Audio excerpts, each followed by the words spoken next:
नमस्कार, think tank देख रहे हैं आप। मैं हूं आपके साथ प्रेरणा शर्मा। दोस्तों, एक कहावत तो आप सभी ने सुनी होगी कि चोर चोरी से जाए लेकिन हेरा फेरी से ना जाए। बात एक विभाग में घोटाले की हो तो पता भी लगाया जाए, लेकिन यहाँ तो दर्जनों भर घोटाले हैं जहां अरविंद केजरीवाल की सरकार के तहत घोटाले पाए जाते हैं। अब चूंकि 19 मई से दिल्ली के बॉस उप राज्यपाल बन गए हैं, तो शीश महल घोटाले से लेकर फीडबैक यूनिट घोटाले से लेकर दर्जनों भर घोटाले की जो फाइलें हैं वो सभी सामने आ रही हैं।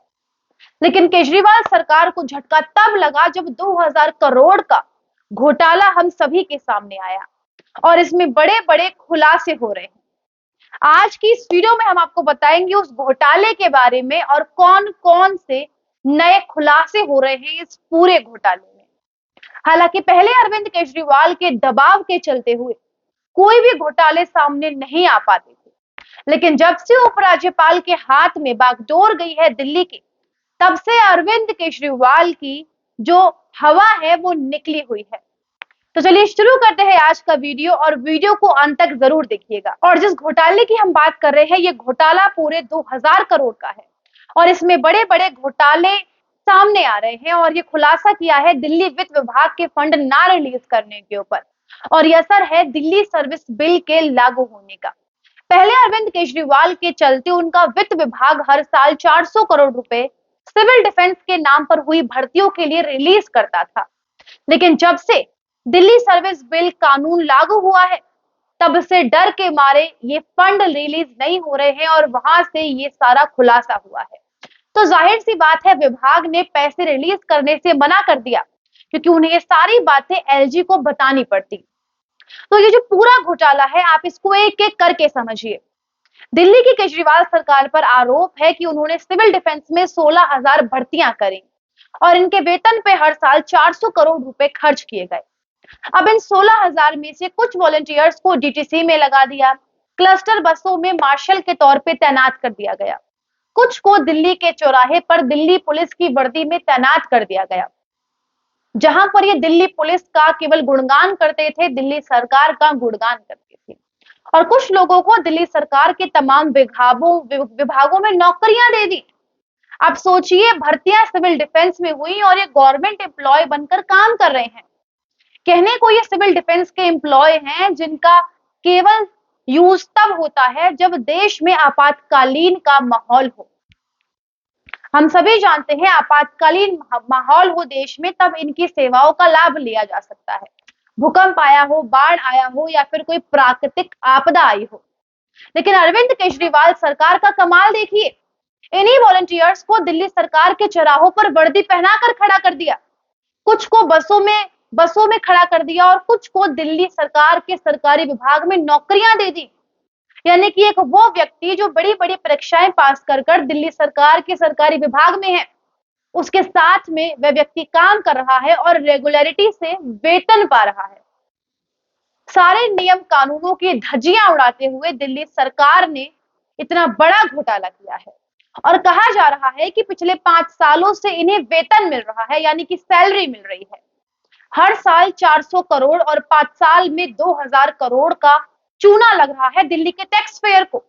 ये सारी चीजें हो रही हैं अरविंद केजरीवाल के सानिध्य में, और ये बिल्कुल वैसा मामला है जो पिछले महीने 437 नौकरियों का आया था, जिसे उपराज्यपाल ने बर्खास्त किया था, जिसमें दिल्ली के कट्टर ईमानदार सीएम अरविंद केजरीवाल ने रोए थे, ड्रामे बिखेरे थे। तो ऐसे में वो सारे लोग कौन थे जिन 437 को बर्खास्त किया गया था? वो आम आदमी पार्टी के मंत्रियों के, विधायक के रिश्तेदार ही तो थे। उनमें से किसी को एडवाइजर बनाया गया, कंसल्टेंट बनाया गया, विशेषज्ञ बनाया गया और अलग अलग विभागों में बड़ी बड़ी सैलरीज पर उन्हें वेतन दिया गया। केजरीवाल का बॉडीगार्ड भी इस कोटे से नौकरी कर रहा था, विधायक की पत्नी भी इनसे नौकरी कर रही थी, हरियाणा की युवा नेता इसमें शामिल थी और इन सभी के नामों की पूरी लिस्ट जारी हुई और इन सभी ने खुलासा होते हुए अपने सोशल मीडिया अकाउंट्स को बंद कर दिया। दिल्ली की जनता के टैक्स के पैसों पर ये मौज कर रहे थे और आम आदमी पार्टी का प्रचार प्रसार सोशल मीडिया पर धड़ल्ले से कर रहे थे और घर बैठे इन्हें पैसे मिल रहे थे।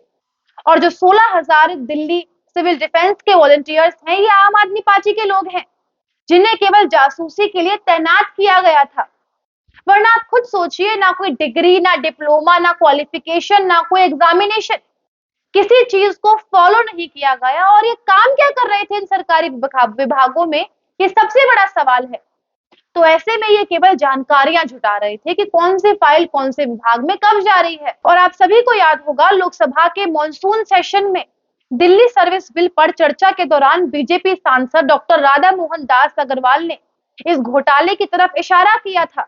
उन्होंने कहा था, दिल्ली में 150 चौराहे हैं और उन सभी चौराहे पर पुलिस की वर्दी में कई लोग खड़े रहते हैं जो दिल्ली सरकार का बखान करते हैं, अरविंद केजरीवाल का प्रमोशन करते हैं।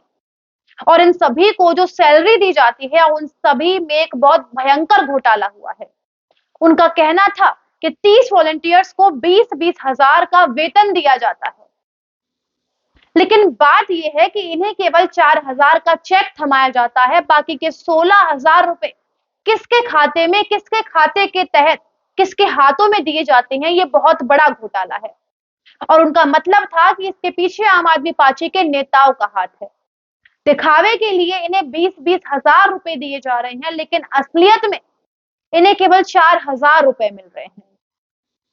पिछले साल 21 जुलाई दिल्ली बीजेपी के प्रवक्ता ने, दिल्ली शंकर कपूर ने एक चिट्ठी लिखी थी उपराज्यपाल को और कहा था कि दिल्ली सरकार सिविल डिफेंस में भर्तियों के नाम पर घोटाले कर रही है और इन वॉलंटियर्स को पुलिस की वर्दी में जगह जगह तैनात किया जा रहा है। और ये आम जनता के ऊपर दिल्ली सरकार का इन्फ्लुएंस करने के लिए हो रहा है, आम जनता को डराने के लिए हो रहा है। और कहा था किस तरीके से नियम कायदों को ताक पर रखकर इनकी भर्तियां हो रही हैं, किस तरीके से नौकरी दी जा रही है। और ये सारा खेल अरविंद केजरीवाल जी अपने कार्यकर्ताओं का फ्यूचर सिक्योर करने के लिए कर रहे हैं।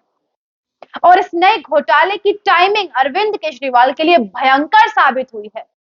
वहां इंडिपेंडेंस डे पर अरविंद केजरीवाल जी लाल किले की प्राचीर से, नरेंद्र मोदी जी लाल किले की प्राचीर से आने वाले 1000 सालों में देश को किस तरीके से विकसित करना है, उसके लिए बात कर रहे थे। लेकिन अरविंद केजरीवाल फ्री की रेवड़ी के तहत 1.5 लाख करोड़ रुपए खर्च करने के बाद वो देश की तरक्की सोचते हैं। यानी कि उनकी सोच केवल फ्री की रेवड़ी तक सीमित है। वो कोई मेहनत करना नहीं जानते, वो बाहरी दुनिया के बारे में सोच नहीं सकते हैं।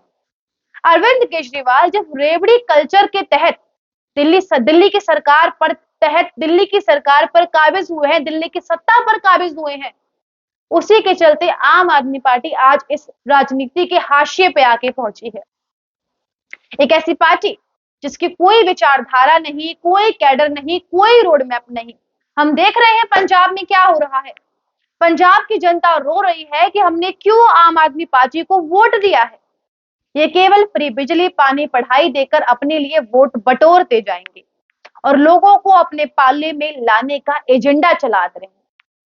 लेकिन अब एक एक करके अरविंद केजरीवाल के सारे घोटाले सभी के सामने आ रहे हैं।